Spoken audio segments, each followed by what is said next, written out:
방송에서 제공하는 투자 정보는 투자 판단에 대한 조언입니다.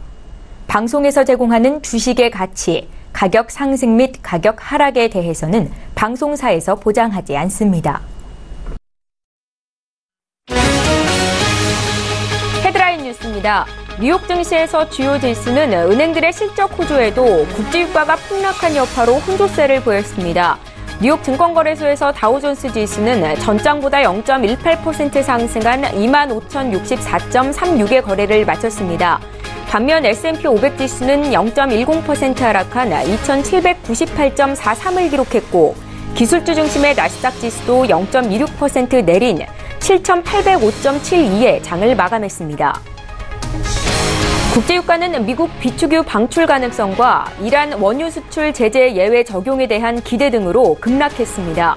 뉴욕 상업거래소에서 8월물 서부 텍사스산 원유 가격은 배럴당 4.2% 폭락한 68달러 6센트의 장을 마쳤습니다. 지난달 21일 이후 약 3주 만에 최저치입니다.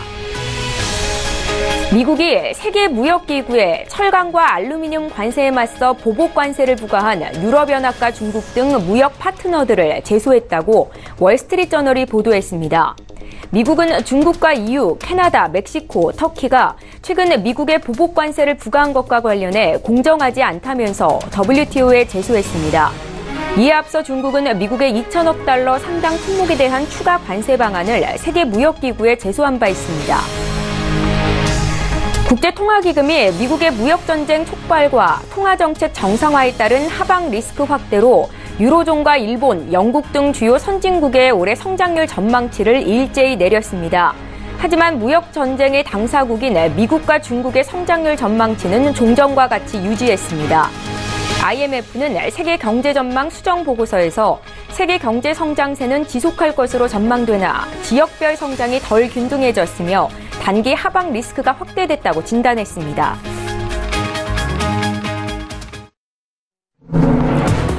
시청자 여러분 안녕하십니까? 출발 증시와이드 1부 시작합니다. 최은정입니다. 오늘 새벽에 마감한 미국 뉴욕 증시는 혼조세를 보였습니다. 미중 간 무역 전쟁과 관련해서는 두드러진 불안 요인은 없었는데요. 호실적을 발표한 은행주의 주가가 상승이었고 또 유가 급락 소식의 에너지 관련주들은 내림세를 보였습니다.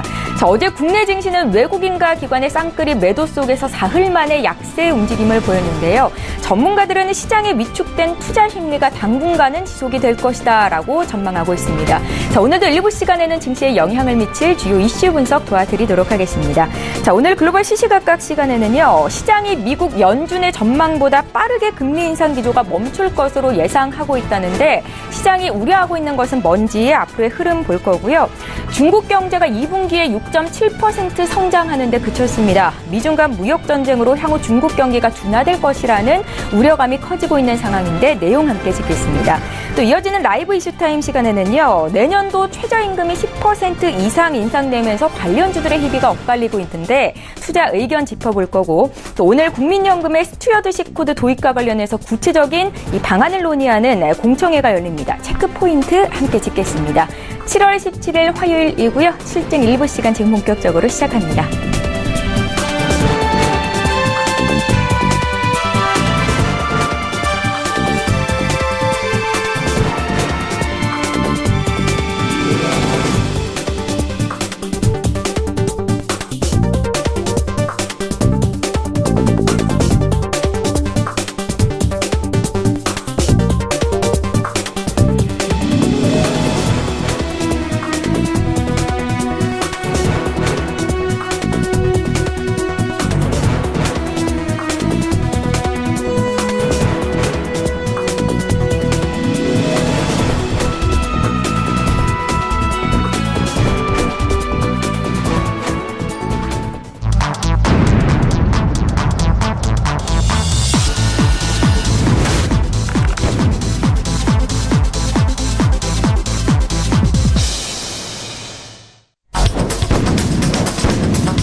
예, 시장의 중심이 되는 이슈 분석 도와드리는 시간입니다. 글로벌 시시각각 오늘은 신한금융투자 본점 영업부의 곽상준 부시점장 연결해서 자세한 이야기 나누겠습니다. 안녕하세요.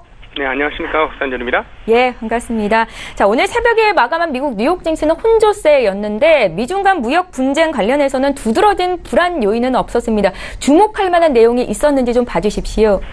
네, 맞습니다. 그 무역 분쟁에 의한 흐름들은 사실 수면 아래로 잠들었죠. 그러니까 WTI 제소를 서로 하면서 WTO라는 그 수면 아래로 내려갔다 뭐 이렇게도 볼 수 있겠습니다. 그래서 이 무역 분쟁 관련 이야기는 잠시 숨고르기 양상으로 확실하게 들어간 것이다 이렇게 볼 수 있겠고, 무역 분쟁과 관련해서 고민을 하신다면 역시나 뭐 조금 이따 다시 한번 언급을 드리겠습니다만 위안화 환율하고 연결해서 보셔야 될 것 같습니다. 그러니까 그 중국 입장에서는 그 쓸 수 있는 카드가 많지 않았기 때문에 정면 돌파하기는 좀 어려운 상황이다 이렇게 볼 수 있겠고, 그러니까 WTO 제소라는 방식으로 조금 비껴나갔죠. 뭐 잘 아시다시피 이미 한번 언급을 드렸습니다만 교역량의 차이가 크기 때문입니다. 서로 교역을 하고 있습니다만 중국이 미국에 수출하는 물량은 5천억 달러 수준, 그 반면에 미국이 중국에 수출하는 물량은 2천억 달러 미만. 그러니까 서로 미스매치가 워낙 크기 때문에 더 많은 양을 수출하고 있는 중국 입장에서는 이 수출 관세에 대해서 보복 조치할 수 있는 카드가 많지 않기 때문에 아무래도 전면전으로 치달기는 어려웠었는데, 그것들을 회피하는 방법 중에 하나가 바로 위안화가 되겠죠. 물론 이제 GDP 성장률과도 관계가 있습니다만 중국이 위안화의 절하를 만약에 계속적으로 일으킨다면 뭐냐면 관세로 인한 실질적인 수출 단가 인상 효과가 있지 않습니까? 그것들을 상쇄시킬 수 있는 방법은 자기네 자국의 제품 가격을 낮추면 관세를 받은 것에 따라서 높아진 가격만큼의 일부를 상쇄할 수 있겠죠. 그러나 자기가 그대로 손해보고 갈 수는 없으니 자국 내 기준으로 그렇게 크게 손해를 보지 않으면서 갈 수 있는 방법은 뭐냐면 위안화 환율을 절하시키는 겁니다. 그래서 자국에 주는 뭐 월급이라든가 이런 것도 깎지 않으면서 자국의 상품을 좀 더 싸게 팔 수 있는 방법이 바로 환율 절하죠. 그러니까 수출국들이 서로 간에 자국의 환율을 그렇게 절하시키려고 노력하는 거 아니겠습니까? 그러니까 미국이 환율 조작국 같은 뭐 관찰 대상국, 환율 조작국으로 지정을 한다든가 이런 이야기들도 나오는 것이죠. 그래서 무역 분쟁과 관련해서는 위안화의 환율로 환원해서 보신다면 최근에 좀 더 도움이 되실 것 같고요. 어제 미국 시장의 흐름에서 보면 유가의 급락이 가장 눈에 띄는 대목이었고, 또 하나는 미국의 은행들의 실적이 상당히 좋다라는 것도 또 하나의 대목이 되겠습니다. 뱅크 오브 아메리카의 경우는 약 4%대의 주가 상승을 보여줬는데요. 실적치가 상당히 양호하게 나오면서 이런 흐름들이 반영이 되었습니다.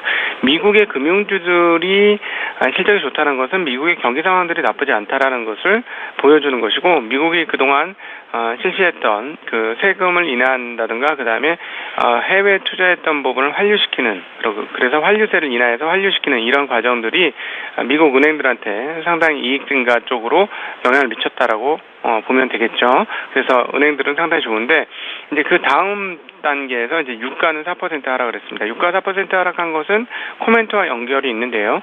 국제에너지기구에서 전략 비축률을 방출할 가능성이 있다라는 소식이 전해지면서 떨어진 부분이 하나예요. 또 하나, 스티븐 무누신 장관이 뭐라고 했냐면, 이란에 대해서 이란의 원유가 판매가 제로가 되기를 원하지만 이미 뭐 이렇게 계약을 하거나 등등 해서 어쩔 수 없이 살 수밖에 없는 나라가 있다면 그 부분을 고려하겠다라고 얘기했죠. 그러면서 이제 유가가 크게 떨어진 겁니다. 그러면 미국 입장에서는 유가가 너무나 지나치게 고공행진을 했기 때문에 최근에 뭐 사우디아라비아에서 증산해라 뭐 이런 코멘트도 했었죠. 그러니까 지나치게 빠른 인플레이션은 금리 인상을 가파르게 하기 때문에 그런 부분에 대한 방어적인 스탠스가 어제 좀 나왔다라고 볼 수 있겠습니다. 그래서 이 부분에 의해서 유가가 큰 폭으로 하락한 약세. 그럼에도 불구하고 연초에 비해서는 상당히 많이 오른 68달러 상황인데요. 과연 여기서 우리가 관심이 가져지는 부분은 미국이 유가에 대해서 어느 정도까지 생각을 하고 있는지 여부입니다. 그러니까 그 유가를 그 금리와 연관지어서 금리가 너무 가파르게 오르지 않게 하기 위해서 물가 안정을 위해서 유가 가격을 다운시키길 바랬는지, 아니면 지금 자국의 쉐일을 잘 팔기 위해서 유가를 하락시킨 건지 뭐 이런 것들도 사실 앞으로 좀 관심의 대상이 되는 대목입니다. 그리고 또 하나의 부분도 있죠. 과연 이 유가 하락이 결국 경기에 대한 불투명한 전망이 반영된 것이냐 또는 달러 강세가 반영된 것이냐 이 부분도 같이 생각해 봐야 되는 대목입니다. 그래서 당분간은 앞서 모두에서 잠깐 말씀드렸습니다만 국제금융사회에서 지금 가장 중요한 것은 다른 무엇보다도 지표로 나오는 여러 가지보다도 환율의 움직임이라면 달러의 움직임이고 한국 입장에서는 달러와 연관된 위안화의 움직임이 가장 중요한 포인트가 아니겠느냐 꼭 기억하셨으면 좋겠습니다. 지표들은 괜찮게 나오고 있습니다. 미국의 지표들 상황을 살펴보면 소매 판매는 전월 대비 0.5% 증가를 했고요.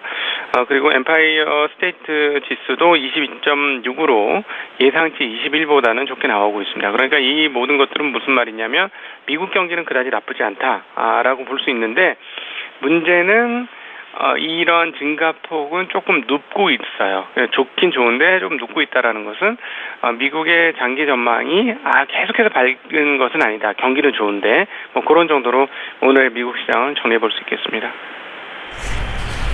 예. G2 국가인 중국과 미국의 향후 경제 상황이 어떨지 시장의 관심이 모아지고 있는데요. 미국 채권 시장 투자자들이 연방준비제도의 금리 인상 사이클 조기 종료 가능성을 점치고 있는 것으로 나타났습니다. 앞으로 미국 경기가 연준이 예상하는 것보다 못할 수 있다라는 의미인지 내용 좀 봐주십시오. 네, 지금 금리가 사실은 금융시장에 있어서 일종의 한 기준점이 되는 것들인데, 그래서 금리 전망이 어떻게 되는지는 경기에 대한 시장의 인식을 알려주는 것이다, 이렇게 볼 수 있습니다. 지금 유로 달러 선물 금리를 통해서 보면 연준에서 얘기하는 것과 시장에서 생각하는 게 좀 다르다는 것이죠.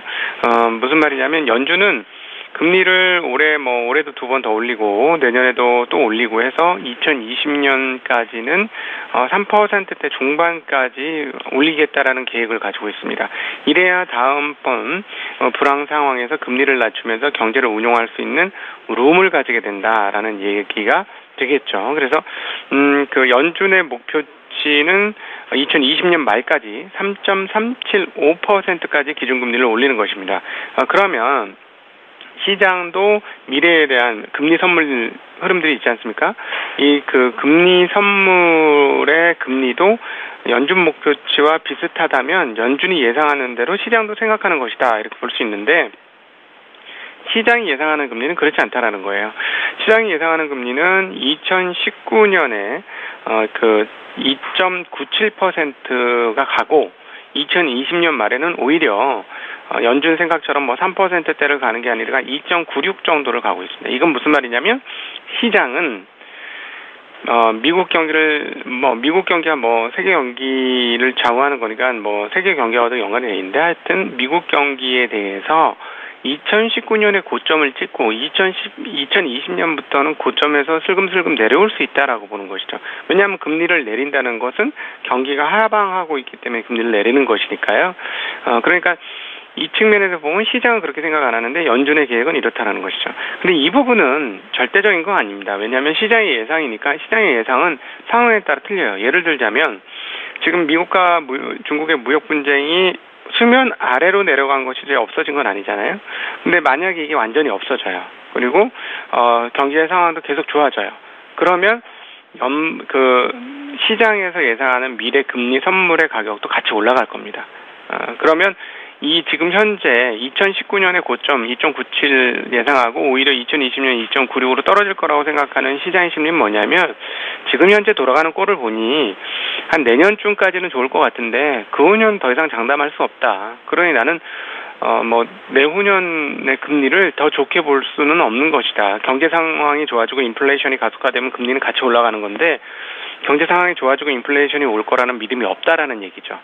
그러니까 시장은 그렇게 예상을 하는 거고, 연준은 어쨌든 자기네 타겟팅이 있는 거예요. 거기까지는 올려야 되겠고 경기가 그때까지 갔으면 좋겠다라는 것이죠. 그렇기 때문에 3.375라는 얘기를 하는 것은 경제가 계속 좋아져서 인플레이션이 자기네 목표치 이상으로 와서 자기는 어쩔 수 없이 물가 상승률을 조절하기 위해서 금리를 3.37까지 계속 꾸준히 올릴 것이다라고 얘기하는 것이죠. 서로 간의 예상과 기대와 바람이 섞여 있는 금리 상황이다. 이렇게 보시면 되겠습니다. 일단 현재 상황에서도 분명히 영향을 받겠고요. 그러니까 지금 시장의 전반적인 컨센은 뭐냐면 지금 경기는 조금 더 상승할 것이고 이 상승은 2019년까지는 상승할 것이다라는 게 대체적인 세계 경기에 대한 컨센서스가 그렇다는 겁니다. 그러면 지금 한국 같은 경우는 오히려 2019년에 이제 폭락한다 뭐 이런 생각을 많이 하시는데 2019년보다는 조금 더 뒤늦은 본격적인 경기 하강이 오지 않겠느냐 예상하는 것이 세계인들의 생각과 생각의 보조를 맞추는 그런 것이다라고 볼 수 있겠습니다. 예. 자, 이런 가운데 중국 경제가 2분기에 6.7% 성장하는 데 그쳤습니다. 우리와도 직접적인 관계가 있어서 우려하지 않을 수 없겠는데요. 앞으로 중국 경기는 어떨까요?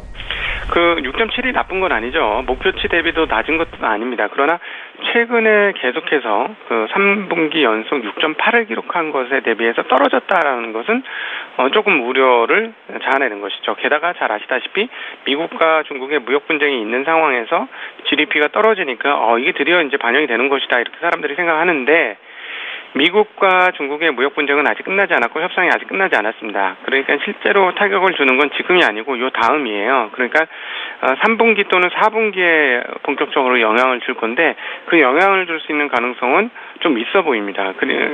어떤 것이냐면 이번에 이제 중국 같은 경우에 중요한 게 있는데 고정자산 투자가 GDP에서 차지하는 비중이 상당히 크고요. 하나. 또 하나는 소비 부분이 큽니다. 이건 뭐 어느 나라도 큰데 소비 부분이 크고 그다음 또 하나는 뭘까요? 수출이 큽니다. 그럼 지금 고정자산과 소비 부분은 어떻게 되느냐? 뭐 꾸준히 증가는 하고 있는데 증가세가 조금 둔화되는 수준이고 수출은 계속 증가하고 있는 상황이에요. 요게 이제 중국의 GDP를 읽는데 그럼 어떻게 될 거지 하고 이제 팁을 주는 내용인데 뭐냐면 소비하고 고정자산 투자는 이미 증가율이 꺾였어요. 그럼 그것이 반영되어서 한 0.1%포인트 떨어진 것이다라고 볼 수 있는데 수출은 안 꺾였거든요. 늘어났거든요. 그러면 다음에는 어떻게 되겠어요? 무역 분쟁이 심화되면 3분기, 4분기 때는 당연히 수출이 꺾이겠죠. 그러면 중국의 GDP가 앞으로 더 꺾이겠다 이런 예상을 할 수 있겠고 바로 그런 예상을 시장에서 했기 때문에 저희 한국 시장이 열리지 않았었던 토요일 중국의 환시장에서 중국의 위안화 확률이 단기적으로 하루 만에 상당히 가격 가치가 크게 떨어지는 흐름들이 있었습니다. 어디까지 떨어졌었냐면 6.716 위안까지 떨어졌습니다. 물론 어제 다시 6.7 미만으로 강세를 보여주긴 했습니다만 6.716원 그게 바로 어제 위안화 환율은 떨어지지 않았는데 지금 가치가 떨어지지 않았는데 원화 환율은 0.4% 가치가 확 떨어졌잖아요. 그게 바로 이제 중국 위안화를 반영하는 겁니다. 중국도 수출 중심의 국가고 한국도 수출 중심의 국가이기 때문에 최근에 한국의 원화는 위안화와 거의 동주하는 수준이 거의 한 0.9%, 한 0.9 수준, 그러니까 거의 한 90% 수준 동행한다는 느낌을 시장에서 받고 있어요. 그래서 이 부분이 되게 중요한데 왜냐하면 위안화 가치가 강세로 도는 것은 달러 강세가 멈췄다라는 얘기입니다. 특별히 중국과 미국 간의 관계에 있어서.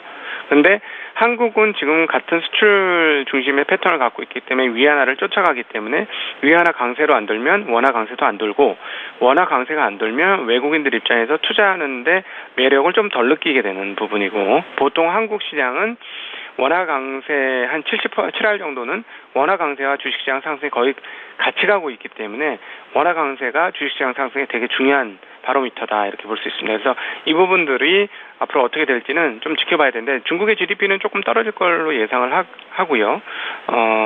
그럼에도 불구하고 시장에서 지금 우려하고 있는 부분들이 해소가 된다면 GDP 떨어지는 것은 이제 다음에 반영을 할 것이고 당장은 계속 오늘 강조드립니다만 환율 흐름에 따라서 시장 결정될 것이다 말씀드릴 수 있겠습니다. 예, 증시에 영향을 미칠 글로벌 이슈 분석 도와드렸습니다. 지금까지 신한금융투자본점 영업부의 곽상준 부지점장 화상으로 연결해봤습니다. 잘 들었습니다. 네, 고맙습니다.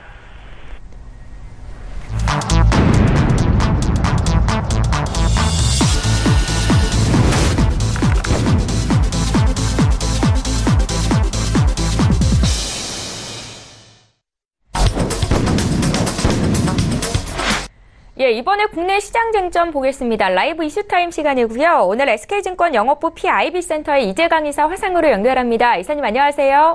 네, 안녕하십니까. 예, 날씨가 많이 더운데요. 보양식 꼭 챙겨 드시고요. 최근에 증시 흐름 어떻게 보시는지 좀 알려주십시오. 네, 오늘 최앵커 의상이 아주 시원합니다. 하늘색 아주 스카이블루 의상을 입으셨는데요. 자, 말씀해 주신 바와 같이 오늘이 절기상으로 초복입니다. 본격적인 무더위가 시작되는다는 거죠. 자, 우리 선조들은 참 현명하셨던 것 같아요. 이 절기상에 따라 명칭을 정함으로써 어떤 음식, 복날이라고 해서 어떤 특정 음식을 먹는다는 개념보다는 무더위가 심하니까 건강관리에 다시 한번 주의하라 하는 어떤 경고성이 아닌가 이렇게 생각이 됩니다. 여러분 말씀드린 바와 같이 너무 덥습니다. 더워도 참 저녁 때 심야에도 에어컨을 틀어야지만 잠을 이루시는 분이 많을 것 같은데요. 에어컨 바람도 적당히 하시는 것이 좋지 않을까 생각이 됩니다. 여튼 건강관리 더욱더 한 번 더 신경 쓰실 필요가 있지 않나 생각이 됩니다. 이 더위만큼이나 주식시장도 찜통 삼복더위가 이어지고 있습니다. 과연 이것이 언제 해결될지 그것은 알 수 없습니다. 하지만 우리가 더위를 견딜 수 있는 것은 겨울의 추위도 마찬가지입니다. 우리가 더위를 견딜 수 있는 것은 앞으로 계속해서 더위가 이어진다고 생각하면 견디기가 힘듭니다. 하지만 일정 시간이 지나면 초복이 지나 그리고 중복이 지나 말복이 지나면 또 입추가 오고 입추가 오면 가을이 되면 그렇죠. 10월에 인다는 어떤 기대감으로 인해서 이 더위를 견딜 수 있는 것이 아닌가 생각이 듭니다. 주식시장도 마찬가지입니다. 아직은 찜통 더위가 이어지겠지만 이 찜통 더위가 기승을 부리면 부릴수록 여러분한테 고통을 주면 줄수록 그 다음에 오는 달콤한 그 수익이라는 그리고 기회라는 그 열매는 굉장히 달다는 점입니다. 따라서 이 더위만큼이나 힘든 주식시장 잘 슬기롭게 견디는 것이 가장 관건이 아닌가 이렇게 생각이 됩니다. 예, 잘 알겠습니다. 이제 투자 팁을 얻을 수 있는 주요 이슈 분석 도와주십시오. 첫 번째 이슈부터 좀 보겠습니다. 내년도 최저임금이 10% 이상 인상되면서 관련주들의 희비가 엇갈리고 있는데요. 투자 의견 주십시오. 네, 지난 14일이었죠. 최저임금위원회가 결국 임금 인상률을 결정을 했습니다. 물론 사측 관련자들이 일제히 배제한 가운데 공정위측 9명과 그리고 노동자들 5명, 14분이 결정을 했는데요.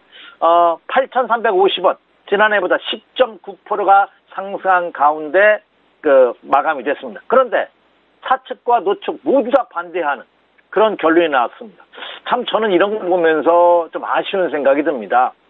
내부적으로는 어떤 이견이 있고 갈등이 있을 수 있습니다. 하지만 그것이 돌출됐다면은 그 돌출된 것을 모두 수긍하고 거기에 알맞게 최적의 방안으로 서로 노력을 해야 되는데 결정을 해놓고 다 마음에 안 든답니다. 그럼 그런 결정을 왜 하는지 모르겠습니다.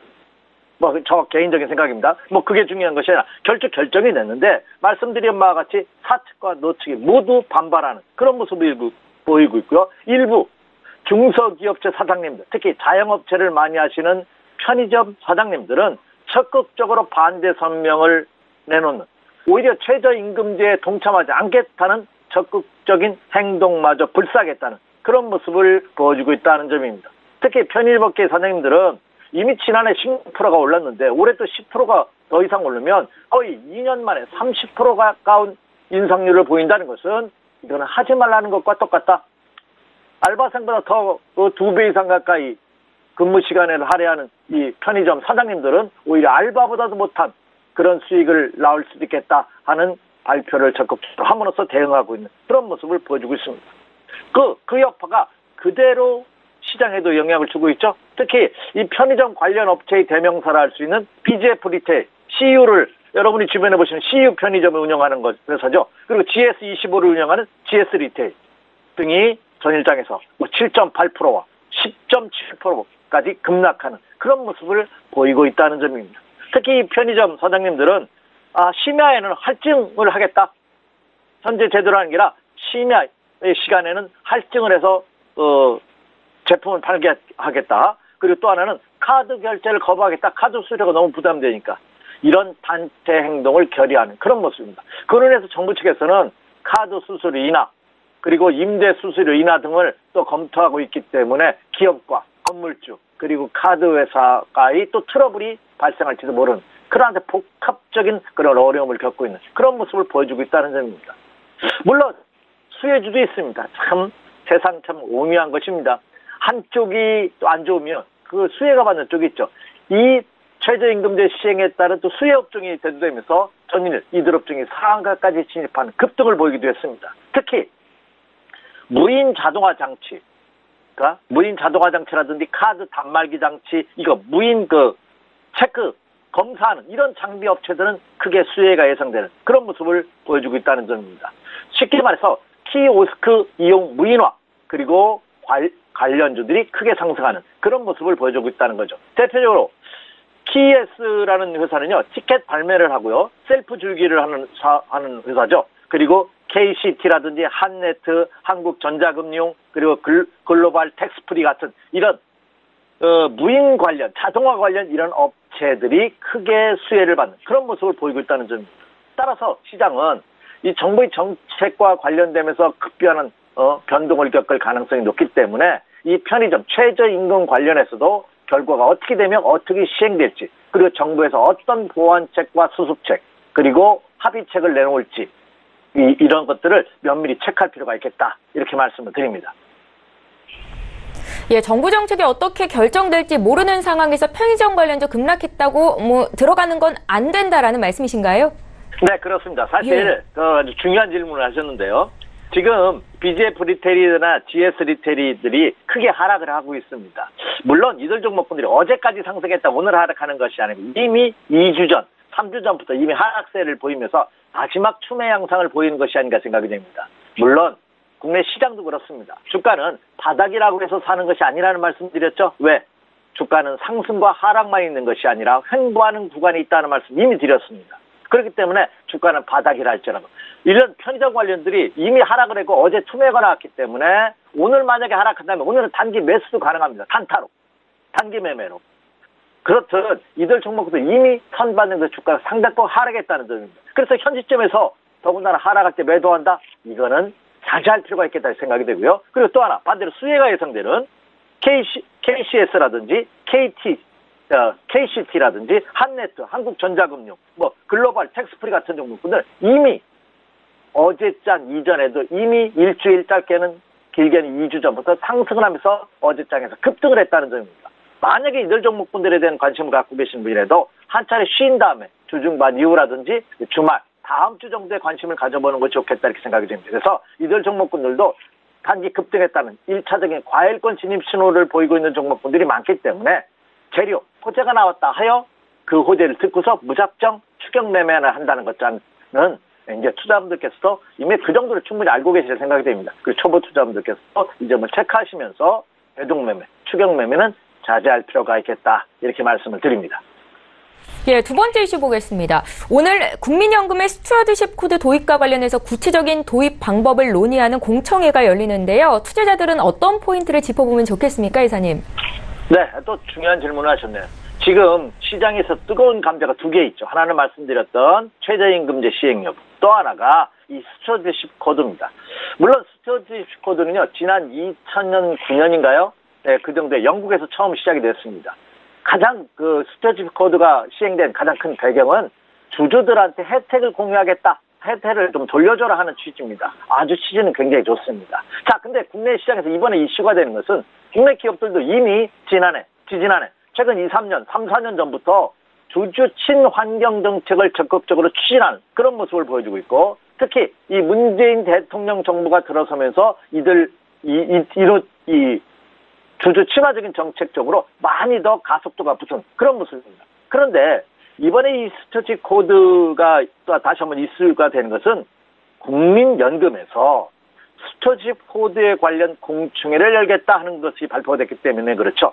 이 국민연금은 국민 최대의 자산 투자자입니다. 특히 저는 증권회사에 있습니다만 증권회사라든지 은행이라든지 금융권의 최대의 VIP 고객이 국민연금입니다. 그래서 국민연금을 유치하기 위해서 어떤 각 회사에서 엄청난 노력을 보이고 있는 가장 큰 이유가 뭐냐면 국내 최대의 운영자금을 운영하고 있기 때문이 아닌가 그런 생각이 듭니다. 그런데 국내 최대의 운영사인 이 투자자인 국민연금이 보유하고 있는 주식에 대해서 적극적으로 의결권 행사를 하는데 그 의결권 행사를 어떻게 해야 되느냐 하는 거죠. 단순히 추규 친화적인 쪽에 너무 치중하다 보면 대주주라는 데 경영진에 엄청난 피해가 예상되고 있고, 또 대주주와 경영진에 또 혜택을 주게 되면 또 주주들이 또 피해를 보는 그런 모습을 보이면서 절충안적인 방안이 굉장히 중요한 그런 시점이 아닌가 생각이 됩니다. 그래서 이 국민연금의 운영권을 갖고 있는 최상위기관이죠. 보건복지부와 국민연금 수처식 코드의 구체적인 도입 방안에 대해서 오늘 2시에 잠시 후죠. 점심시간 이후에 공청회를 엽니다. 이번에 공청회를 통해서 이런 모습, 이런 다각적인 그 논란을 어떤 결정할 것으로 예상이 되는데요. 특히 재계 그 경영권 간섭에 대한 우려가 너무 크기 때문에 뭐 장기 보유 주식에 대해서는 의견권을 갖다가 차등화해야 될 필요가 있지 않느냐. 보통 대주주 같은 경우는 한 번 사면은 뭐 평생 대대손손 그 가지고 있는 주식이기 때문에 굉장히 장기 보유죠. 그래서 이런 장기 보유주들은 어떤 혜택을 줘야 되는 것이 아니야, 의결권에 대해서. 뭐 그런 논란도 있고요. 또 주주 일부 대주주라든지 경영권의 그 일방통행식 독점을 방지하기 위해서 뭐 이들 임원들이 배임이나 횡령 이런 어떤 구체적인 이런 행동에 대해서 제재를 가할 수 있는 그런 제도도 마련될 것으로 이렇게 예상이 됩니다. 따라서 이번 오늘 열린 공청회를 통해서 수처식 코드의 전개 방향, 더군다나 국내 최대의 투자자인 국민연금에서의 방안은 다른 투자자들한테도 미칠 영향이 굉장히 크다는 측면에서 오늘 열리는 공청회는 어떻게 결말이 나는지도 투자자분들께서 체크해 볼 필요가 충분히 있는 그런 모습이다. 이렇게 말씀을 드립니다. 예, 마지막으로 투자 심리가 위축된 상황에서 어떤 투자 전략을 세우면 좋을지 좀 여쭤볼게요. 네. 자, 이제 투자자분들 상당히 어려운 시점입니다. 그런데 제가 이 시간을 통해서도 너무나 많이 강조해 드렸습니다. 일본의 전설적인 투자자 사케데 씨가 말년에 자기가 이렇게 이런 원리를 위해서 돈을 벌었습니다 하고 발표한 것이 사케다 5법칙이 있습니다. 그중에 중요한 법칙 중에 하나가 3법이라는 것이 있습니다. 이게 뭐냐면 모르면 손 빼라. 그죠? 바둑격언에도 있죠. 모르면 손 빼라. 그리고 주식 투자 더 쉽게 얘기하면 그죠?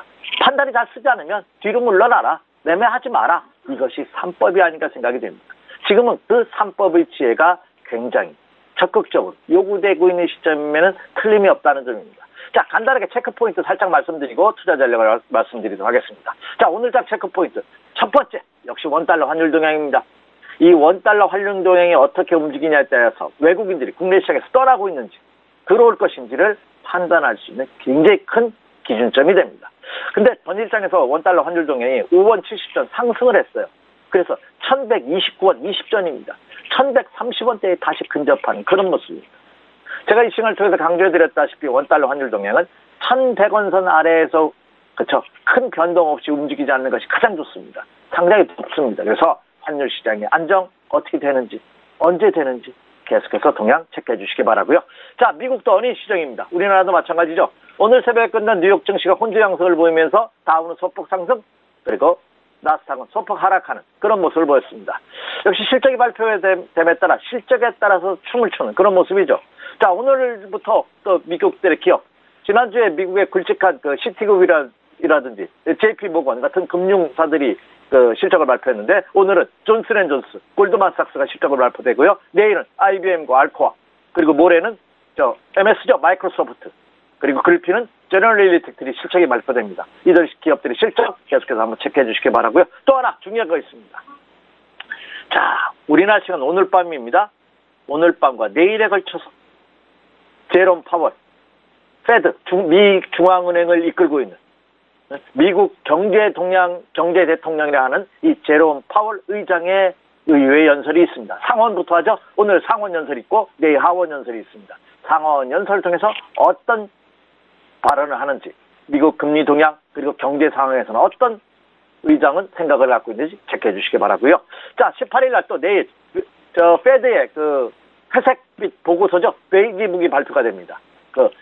이번에 금리 인상에 관련 어떤 코멘트가 나오는지 베이지북도 한번 같이 체크해 주시기 바랍니다. 이렇게 말씀을 드리고 또 하나 중요한 게 하나 있죠. 자, 19일과 20일 날 미국에서 워싱턴 DC에서 공청회가 열리는데 자동차 관련 공청회가 열립니다. 특히 자동차 관세에 대한 공청회가 열리는데요. 세계적으로 지금 미국과 무역 마찰을 벌이고 있는 중국이라든지 유로존도 이 자동차 관세 문제가 핵심이 있습니다. 우리나라도 마찬가지고요. 그래서 이번 주말에 열리는 미국 자동차 관세에 대한 공청회 같이 체크해 주시기 바랍니다. 자, 결론입니다. 모두에도 살짝 언급해 드렸습니다. 아직은 조금 더 때를 준비해야 되는 시점입니다. 그러나 최악의 상태는 이미 지났습니다. 제가 지지난주까지는 단기 매매에 대한 유혹도 버려라는 말씀 드렸는데 지난주부터는 단타가 가능하다는 말씀 드렸습니다. 역시 마찬가지입니다. 최악의 하락 기조에서는 탈출한 모습을 보이고 있다. 다만 중요한 것은 아직까지 본격적인 상승 국면이 아니기 때문에 짧게 끊어치는 이런 단기 매매 전략을 임하시기 바랍니다. 이렇게 말씀드립니다. 그렇다고 본다면 초보 투자자분들은 좀 조심하시면서 그렇죠. 어느 정도 실력이 되신 분만이 단기 매매에 주력하는 이런 매매 전략을 구사하는 시점이다. 이렇게 말씀을 드립니다. 예, 지금까지 SK증권 영업부 PIB 센터의 이재강 이사와 함께했습니다. 말씀 잘 들었습니다. 네, 감사합니다.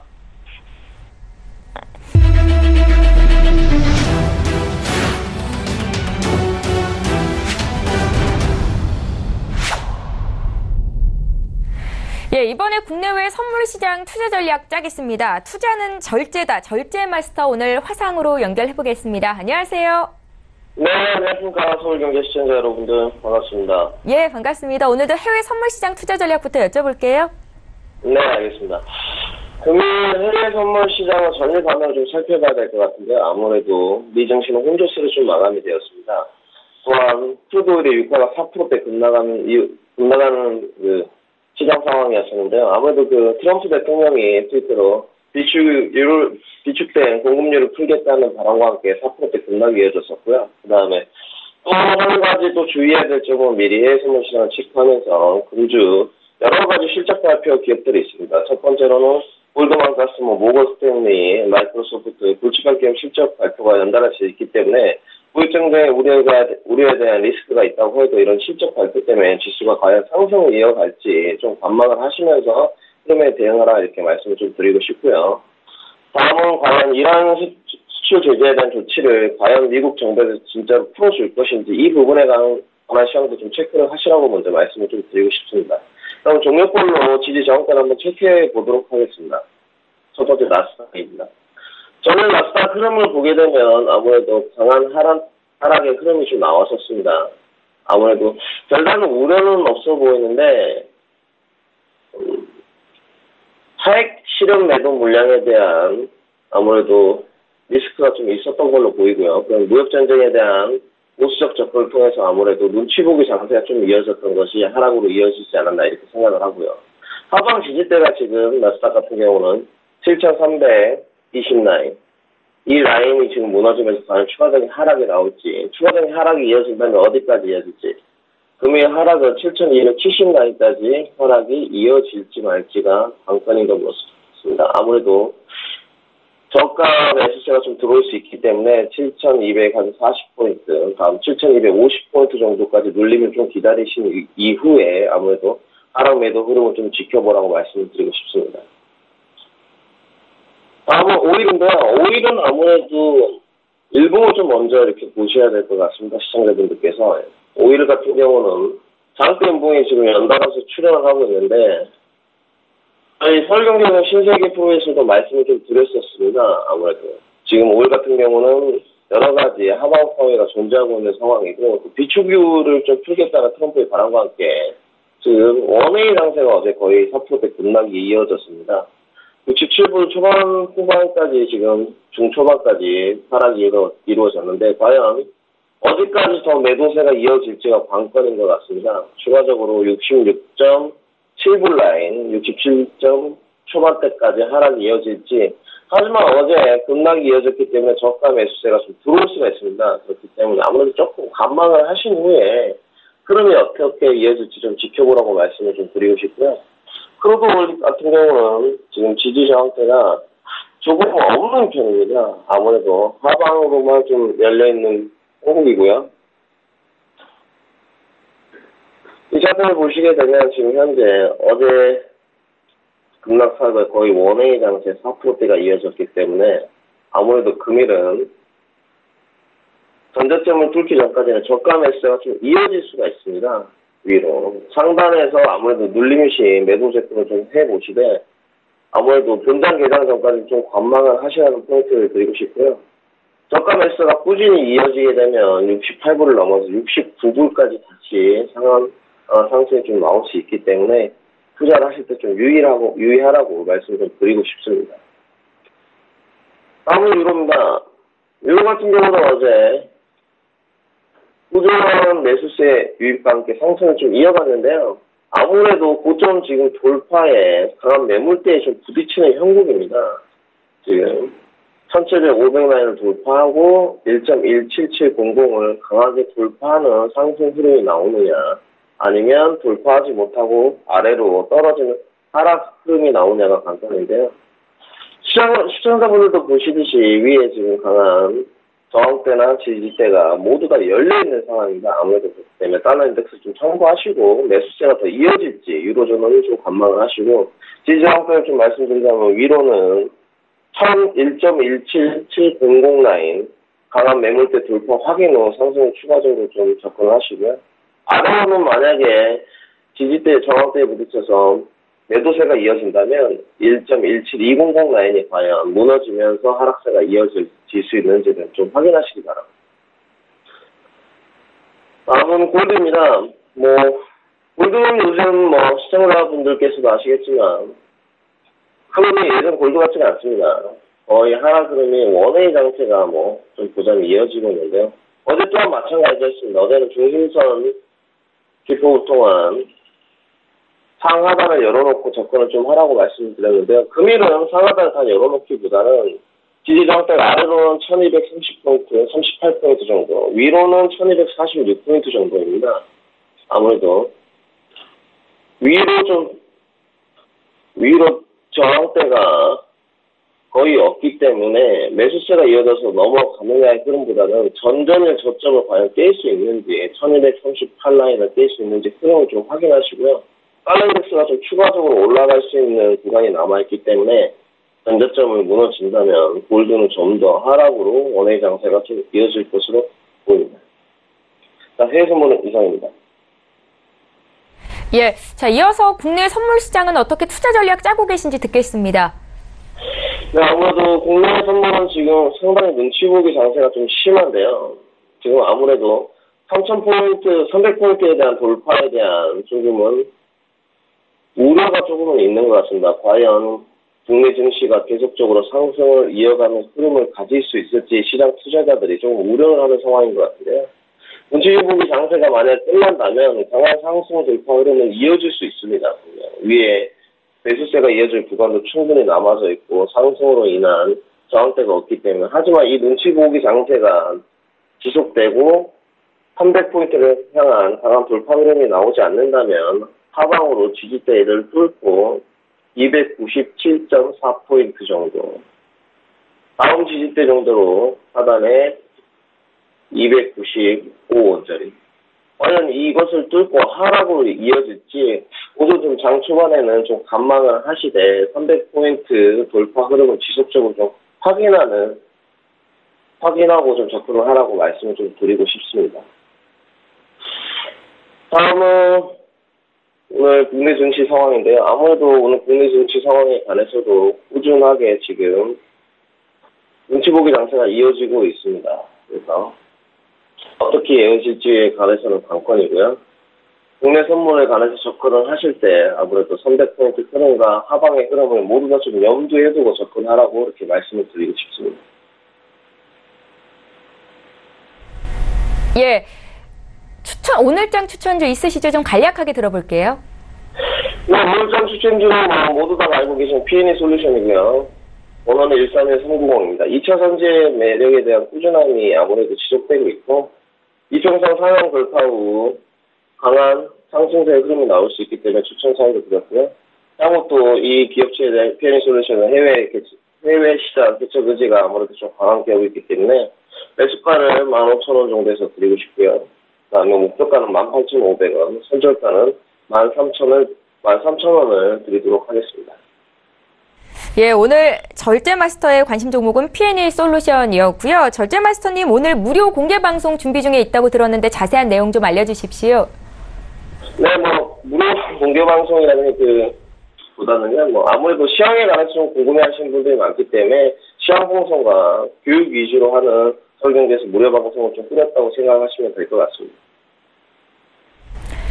예, 교육 위주의 방송이다라는 말씀을 주셨고 오늘 밤 9시부터 11시 반까지 진행이 됩니다. 관심 있으신 분들 접속하셔서 참고하셨으면 좋겠습니다. 지금까지 절제 마스터와 함께했습니다. 내일 이 시간에 또 뵐게요. 고맙습니다. 네, 감사합니다. 예, 출발 증시와이드 1부 여기서 마칩니다. 잠시 뒤 2부 시간에는 전문가와 함께 또 수익률 대결 펼치는 시간 있을 건데요. 오늘은 특별히 송동현 팀장과 새롭게 함께하시는 반종민 팀장 준비되어 있습니다. 잠시 뒤 돌아옵니다. 고맙습니다.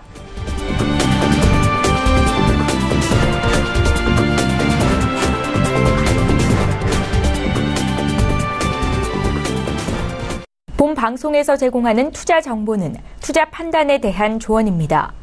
방송에서 제공하는 주식의 가치, 가격 상승 및 가격 하락에 대해서는 방송사에서 보장하지 않습니다.